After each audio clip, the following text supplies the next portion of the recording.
Hello दोस्तों, कैसे हैं आप सभी। आपके अपने YouTube चैनल पे फिर से आपका स्वागत है दोस्तों। देखिए दोस्तों, हम बात कर रहे थे राष्ट्रीय आय की और मैंने आपको राष्ट्रीय आय की जो अवधारणाएं थी उनके बारे में एक एक बारीक चीज आपको बताई। ठीक है, आज हम ऐसा देखते हैं कि उन अवधारणाओं को थोड़ा हम अलग से पढ़ते हैं। यहाँ मैंने ये देखा है कि जो इकोनॉमिक्स के स्टूडेंट नहीं है वो कुछ चीजों से घबराते हैं। जैसे जो कॉन्सेप्ट आते हैं नेशनल इनकम के, उनसे घबराते हैं, उनको समझ नहीं पाते हैं। तो आज हम इनको थोड़ा विस्तार से पढ़ने वाले हैं। क्या है ये नेशनल इनकम के कॉन्सेप्ट है और हम इनसे घबराएं क्यों, क्योंकि घबराने की चीज ही नहीं है। ठीक है, तो थोड़ा गौर करके देखिएगा। आज मैं इसको उधेड़ के रखने वाला हूं आपके सामने। एक एक कॉन्सेप्ट आपके दिमाग में बैठाने वाला हूं। क्या है, इसको एक एक करके हम पढ़ेंगे। देखिएगा बोर्ड पे। आज हमारा जो पहला कॉन्सेप्ट है वो है जीडीपी। थोड़ा गौर से देखिएगा। मैं ये कहूं कि ऐसा मान लीजिए हमारे पास एक बॉक्स है। ये एक बॉक्स हमारे पास बना हुआ है। इस बॉक्स में कुछ छोटे छोटे बॉक्स रखे हुए थे। ये वाले छोटे छोटे बॉक्स रखे हुए थे। इन बॉक्स में से हमने क्या किया, इस बड़े बॉक्स में से हमने एक छोटा बॉक्स यहां निकाल लिया, एक छोटा बॉक्स यहां निकाल लिया और ये जो छोटा बॉक्स है ये आपके सामने मैंने यहां निकाल के लाया हूं। अब इस हम छोटे वाले बॉक्स को खोलेंगे और इसको पढ़ेंगे। ठीक है, ये जो टोटल बॉक्स हैं इनको मिलके हम कॉन्सेप्ट कह सकते हैं। कॉन्सेप्ट, ओके, कॉन्सेप्ट किसके, एनआई के कॉन्सेप्ट, नेशनल इनकम के कॉन्सेप्ट हम इन्हें कह सकते हैं।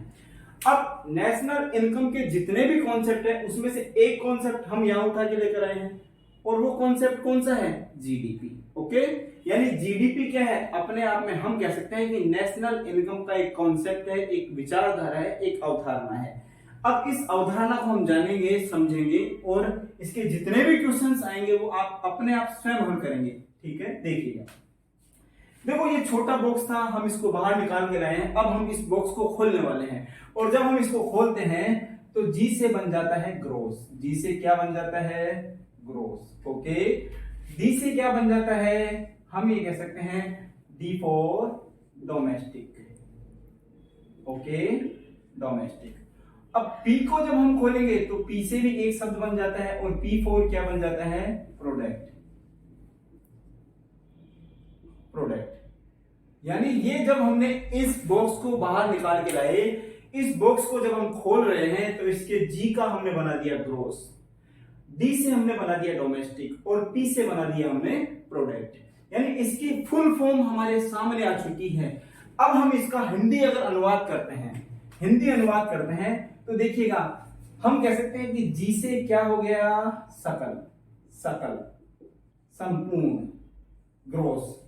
ठीक है, अंग्रेजी में हमने जी को जब फुल अनुवाद किया हमने तो जी से ग्रोस बन गया। अब जब हम इस ग्रोस की हिंदी कर रहे हैं तो इसका मतलब होता है सकल या संपूर्ण। डोमेस्टिक की जब हम हिंदी कर रहे हैं तो इसका होता है घरेलू, घरेलू, घरेलू। ओके, घरेलू। और जब हम प्रोडक्ट की हिंदी कर रहे हैं तो प्रोडक्ट की हिंदी होती है उत्पाद, उत्पाद यानी प्रोडक्शन, उत्पाद। देखिए अब आपके सामने इसका अर्थ आता जा रहा है, ये खुलता जा रहा है। एक एक बॉक्स को जब हमने बाहर निकाला, इस बॉक्स को हमने जब खोला तो उसमें से जी निकला, जी से क्या है, ग्रोस है। पी डी निकला, डी से क्या है, डोमेस्टिक है और पी से क्या है, प्रोडक्ट है। क्लियर होता जा रहा है। इस ग्रोस की हिंदी हो गई सकल, इस डोमेस्टिक की हो गई घरेलू और प्रोडक्ट की हो गई उत्पाद। तो ये अपने आप में क्या बन गया, अब सकल घरेलू उत्पाद बन गया। ठीक है, अब हम इसकी डेफिनेशन देखते हैं कि सकल घरेलू उत्पाद होता क्या है। देखिएगा, देखो ये एक देश है हमारा, बड़ा सिंपल है। मैं आपको इसकी विचारधारा दिमाग में बैठाने वाला हूं, आपके डरना नहीं है, इजी तरीके से लेना है इसको। ये हमारा देश है, हम कह सकते हैं ये क्या है, इंडिया है। ओके स्टूडेंट्स, ये भारत है। अब भारत में हम गए, जितने निवासी हैं ये भारत के सारे निवासी। अब देखो निवासियों में हम कह सकते हैं नागरिक भी होते हैं और अनागरिक भी होते हैं, यानी गैर नागरिक भी होते हैं। लेकिन दोनों को हम क्या कहेंगे, निवासी कहेंगे। ठीक है, इस भारत में जितने भी व्यक्ति निवास कर रहे हैं उन्होंने एक वर्ष की अवधि में जितना उत्पादन किया है, एक वर्ष में जितना उत्पादन किया है। अब उत्पादन दो चीजों का होगा। उत्पादन किस किस का होगा, हम ये कह सकते हैं उत्पादन या तो वस्तु का होगा या फिर सेवा का होगा। क्लियर है? या तो उत्पादन वस्तु का होगा या सेवा का होगा। तो जितना भी एक वर्ष में देश के निवासियों ने उत्पादन किया है, उस उत्पादन के मूल्य को जोड़ लीजिए, उस उत्पादन के मूल्य को जोड़ लीजिए। और उत्पादन का कौन सा मूल्य आपको जोड़ना है? हम ये कहेंगे कि अंतिम मूल्य आपको जोड़ना है। अंतिम मूल्य, अंतिम मूल्य, अंतिम मूल्य।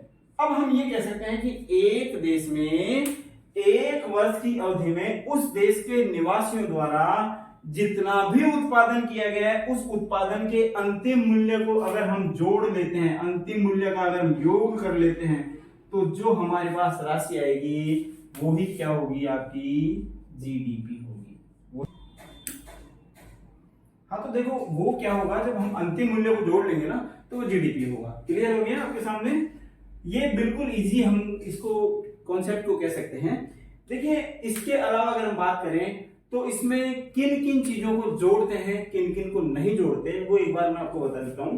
देखो, हमने कहा कि जब भी हम जीडीपी की बात करेंगे, बिल्कुल इजी वे में कॉन्सेप्ट को लेके चलना है आपको, क्योंकि ये ज्यादा गहराई में जाने की चीजें नहीं है। आप इनको आसानी से समझेंगे तो समझ में आ जाएगा। ठीक है?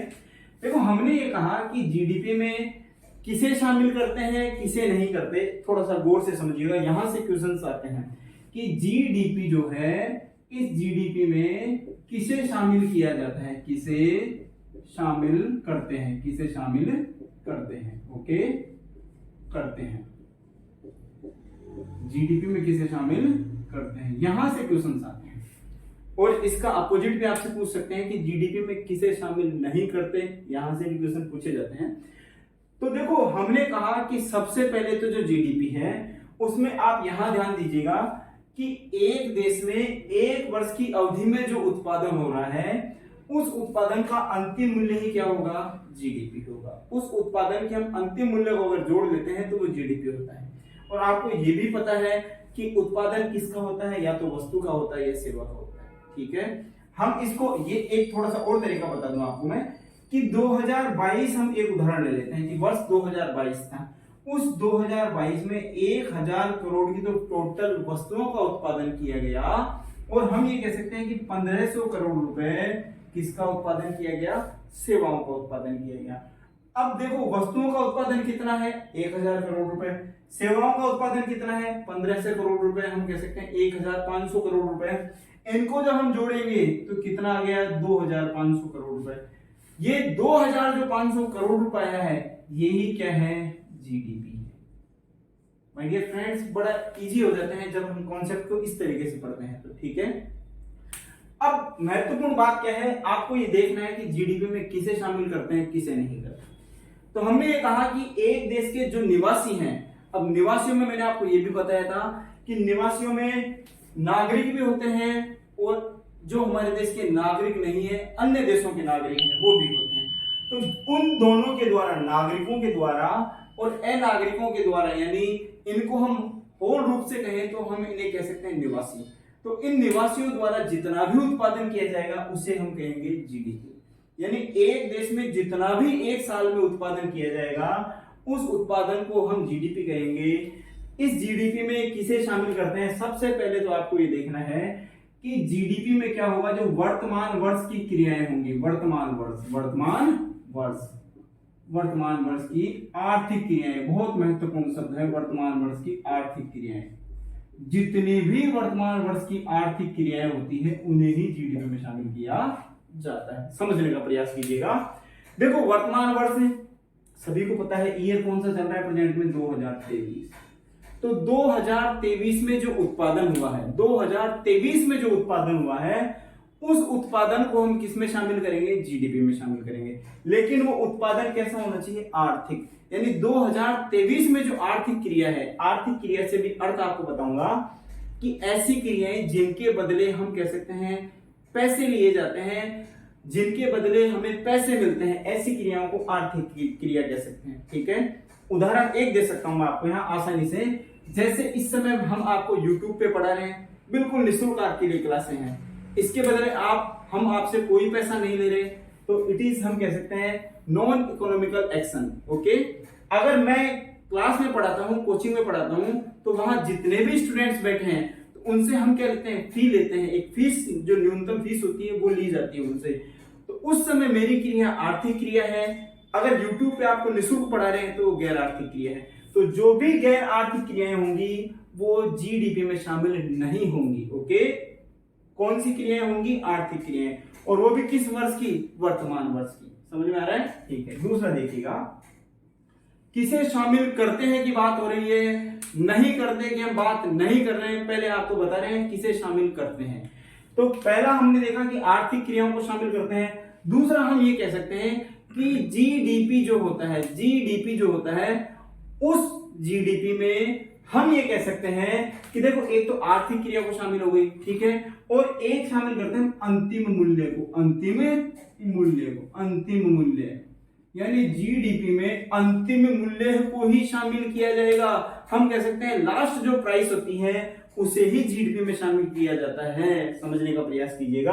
अब आप पूछना चाहेंगे कि सर लास्ट प्राइस क्या होती है? ठीक है, देखिएगा, जब हम कोई वस्तु का उत्पादन कर रहे हैं, उत्पादन जब हम किसी वस्तु का कर रहे हैं तो हमें कई फेज से गुजरना पड़ता है, कई चरण से हमें गुजरना पड़ता है। ओके, जैसे मान लीजिए आपने ये पेन बनाया, ये जो हमारे पास मार्कर है, जब ये मार्कर बना है तो इस मार्कर को बनाने में हमें पावर का भी इस्तेमाल करना पड़ा होगा, पावर। ओके, तो हमने ये कहा कि जब हम वस्तुओं का उत्पादन करते हैं तो हमें कई चरणों से गुजरना पड़ता है। जैसे हमने कहा पावर, देखो पेन जब आप बना रहे हैं, ये मार्कर आपने बनाया तो हमें पावर का भी इस्तेमाल करना पड़ा। हम कह सकते हैं पावर का मतलब बिजली। ओके, ठीक है, हमें बिजली के अलावा हम कह सकते हैं हमें प्लास्टिक का प्रयोग भी करना पड़ा, प्लास्टिक, ठीक है। उसके अलावा हम ये कह सकते हैं श्रम का प्रयोग भी किया गया, श्रम यानी श्रमिक। अब इन सब के लिए कुछ ना कुछ मूल्य चुकाना पड़ा है। जैसे मान लीजिए जब ये मार्कर बनाया गया तो इसमें 2 रुपए का तो क्या हुआ, बिजली का खर्चा आ गया। हम ये कह सकते हैं 10 रुपए का इसमें प्लास्टिक लग गया। हम ये कह सकते हैं 5 रुपए श्रमिक के तौर पे दे दिए गए। कितने हो गए? देखिए टोटल कितना हो गया, कितना हो गया? 17 रुपए। ओके, 17 रुपए। तो यानी अब जो ये 17 रुपए आया है, ये क्या है? अंतिम मूल्य है। ये क्या है? अंतिम मूल्य। ये बीच वाले मूल्य क्या है? मध्यवर्ती मूल्य, मध्यवर्ती मूल्य। ओके, देखो 10 और 2 12 और 5 17, 17 रुपए टोटल क्या है? इस मार्कर की प्राइस है, जो कि इस मूल्य पर मार्कर किसको प्राप्त हुआ है? हम कह सकते हैं उपभोक्ता को प्राप्त हुआ है, उपभोक्ता को प्राप्त हो गया है। ये क्या है? बीच वाले जो खर्चा आया है ये सारा का सारा क्या है? मध्यवर्ती मूल्य है। तो जब भी हम जीडीपी की गणना करते हैं हम मध्यवर्ती मूल्य को शामिल नहीं करते हैं, हम किसे जोड़ते हैं? अंतिम मूल्य। तो बीच में जब हम वस्तुओं को कई चरणों से गुजरना पड़ रहा है और उन चरणों पर जो पैसा खर्च हो रहा है उसको तो मध्यवर्ती मूल्य, और जिस मूल्य पर अंतिम रूप से वस्तु उपभोक्ता को प्राप्त हो रही है वो कैसा मूल्य है? उसे हम कह सकते हैं अंतिम मूल्य। और अंतिम मूल्य को ही किसमें जोड़ा जाता है? आपके सामने है कि जीडीपी में किसे शामिल किया जाएगा? अंतिम मूल्य को शामिल किया जाएगा। देखो हमने कहा आर्थिक क्रियाओं को शामिल किया जाएगा, और वो भी किसकी? कौन से वर्ष की? वर्तमान वर्ष की। जब भी आप जीडीपी गणना करें तो वर्तमान वर्ष की जो आर्थिक क्रिया है उसे ही जीडीपी में शामिल किया जाएगा। अंतिम मूल्य हम कह सकते हैं कि जिस मूल्य पर वस्तु उपभोक्ता को प्राप्त होती है उसे ही जीडीपी में शामिल किया जाता है। मध्यवर्ती मूल्य आप समझ ही गए कि वस्तु अलग अलग चरणों से गुजर रही है निर्माण की प्रक्रिया में, तो बीच में जितना भी पैसा खर्च हो रहा है वो मूल्य तो कौन सा है? मध्यवर्ती मूल्य। और जिस मूल्य पर वस्तु अंतिम रूप से उपभोक्ता को, कंज्यूमर को प्राप्त हो रही है वही क्या है? लास्ट प्राइस है। ओके स्टूडेंट्स, आगे चलते हैं। देखिए ये तो थी शामिल करने की बात। अब आती है किसे शामिल नहीं करते हैं। ओके, मैं थोड़ा इसको मिटा रहा हूं, देख लीजिएगा। किसे शामिल नहीं करते हैं, यहां से भी बहुत क्वेश्चन पूछे जाते हैं। वेरी इंपॉर्टेंट टॉपिक है ये कि जीडीपी में किसे शामिल करते हैं पढ़ा आपने, अब किसे शामिल नहीं करते हैं, नहीं करते हैं। वेरी इंपॉर्टेंट, सुनिएगा।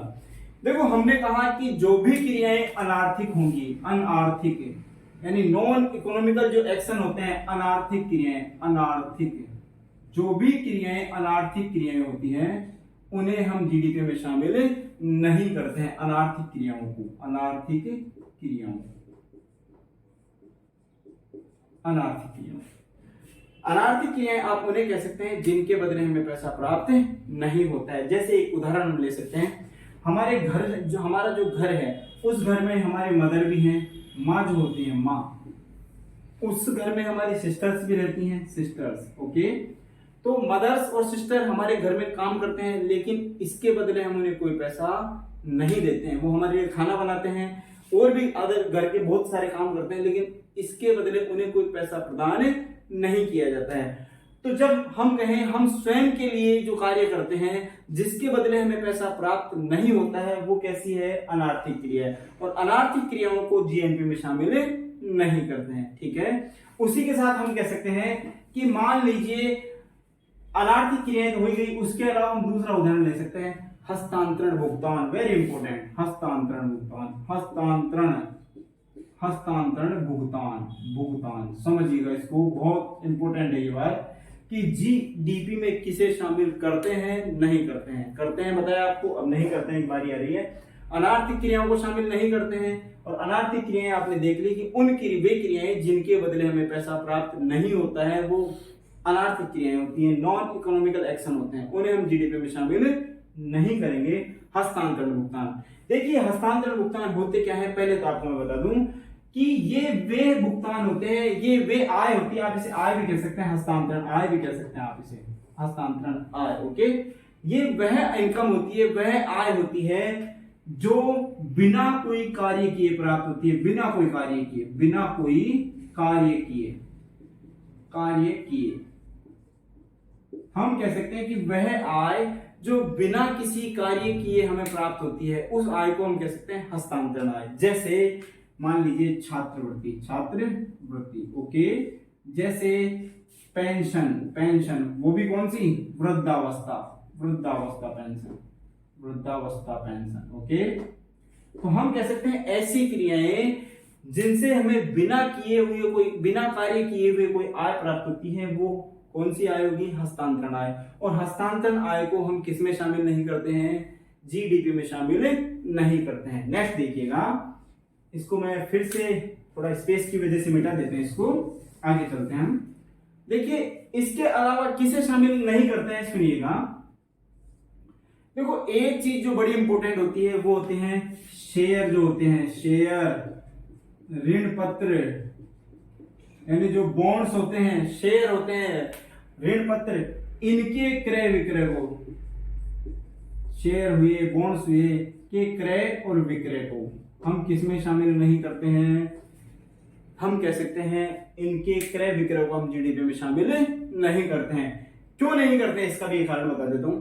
देखो जब शेयर को बेचा जाता है, बॉन्ड्स को अगर बेचा जाता है, तो इनका स्वामित्व बदलता है, ये उत्पादन नहीं है, ये इनका सिर्फ क्या हो रहा है? मालिकाना हक बदलता है, एक से दूसरे को ट्रांसफर होते हैं। ये ऐसा नहीं है कि उत्पादन किया जा रहा है, शेयर का उत्पादन नहीं होता है। इनका जब हम शेयर एक व्यक्ति से दूसरे व्यक्ति को सेल करते हैं, बेचते हैं, तो इनका क्या होता है? मालिकाना हक बदल जाता है, मालिकाना हक बदल जाता है। समझ में आ रहा है आपके? तो शेयर है, ऋण पत्र है, इनके क्रय विक्रय को जीडीपी में शामिल नहीं करते हैं। ओके, आगे चलते हैं हम। जीडीपी में शामिल नहीं करते हैं। चौथा जो पॉइंट है जिसे हम जीडीपी में शामिल नहीं करते, देखो जो चौथा पॉइंट है हम ये कह सकते हैं जीडीपी में जिसे शामिल नहीं करते हैं, वो जो चौथा पॉइंट है हम ये कह सकते हैं उपहार। देखो एक देश द्वारा दूसरे देश को उपहार दिए जाते हैं, तो उपहारों से जो आय होती है, गिफ्ट से जो आय होती है, उसे हम जीडीपी की राशि में शामिल नहीं करते हैं। इसके अलावा हम ये कह सकते हैं पांचवी जो मद है जिसे जीडीपी में शामिल नहीं करते हैं, वो कौन सी है? आकस्मिक आय, आकस्मिक आय। अभी बता देता हूं आपको आकस्मिक आय क्या होती है मेरे दोस्तों। देखो आकस्मिक आय होती है सडनली इनकम। अब ये सडनली इनकम क्या होती है? अचानक जो आय होती है, जैसे लॉटरी, जैसे लॉटरी। देखो लॉटरी से अगर किसी को कोई इनकम प्राप्त हो गई, कोई आय प्राप्त हो गई, तो उसे भी जीडीपी में शामिल नहीं करेंगे। हमने कहा ऐसे कुछ क्षेत्र हैं, ऐसी कुछ मदें हैं जिनको हम जीडीपी में शामिल नहीं करते हैं। वो मद कौन कौन सी हैं? आपने देखा कि अनार्थिक क्रियाएं। अनार्थिक का मतलब हमने ये देखा कि वो क्रियाएं जिनके बदले पैसा प्राप्त नहीं होता है, वो अनार्थिक क्रियाएं होती है, उनको हम जीडीपी में शामिल नहीं करते हैं। यहाँ उदाहरण बताया आपको, घर में जो भी व्यक्ति अपने लिए कार्य करता है, जैसे मान लीजिए हम अगर स्वयं के जो बच्चे हैं उनको अगर हम पढ़ाते हैं, उससे हमें कोई आय प्राप्त नहीं होगी, तो उसको अनार्थिक क्रिया माना जाएगा। हस्तांतरण भुगतान आपने देखा कि ऐसा भुगतान जिसके जो बिना किसी कार्य किए हुए प्रदान किया जाता है, जैसे आपने देखा छात्रवृत्ति, ओके। आपने देखा वृद्धावस्था पेंशन,